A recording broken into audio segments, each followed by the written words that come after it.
ప్రతిదీ షార్ట్ కట్లకి మనం అలవాటు పడిపోయాం.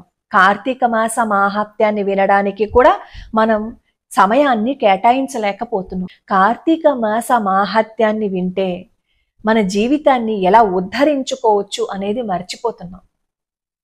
కార్తీక మాసంలో ఏం చేయలేకపోయినా, అయ్యో మేము కార్తీక మాసంలో నదికి వెళ్ళి స్నానం చేయలేకపోతున్నాం అనుకుంటారా? ఎంత అద్భుతమైన విషయం చెప్పిందో తెలుసా కార్తీక పురాణం. నువ్వేం చేయలేకపోతున్నానని బాధపడకు.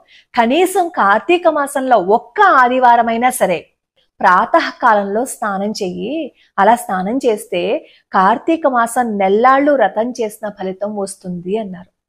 పొద్దున్నే లేచి నేను స్నానం ఎలా చేస్తాను బాబోయ్ చల్లి అని అనుకుంటావేమో.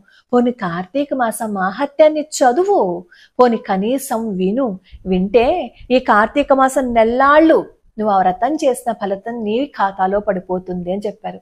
సరే, పొద్దున్నే లేచి స్నానం చేయలేకపోయినా కార్తీక మాస మాహాత్మ్యాన్నైనా విని జీవితాన్ని ఉద్ధరించుకుందాం.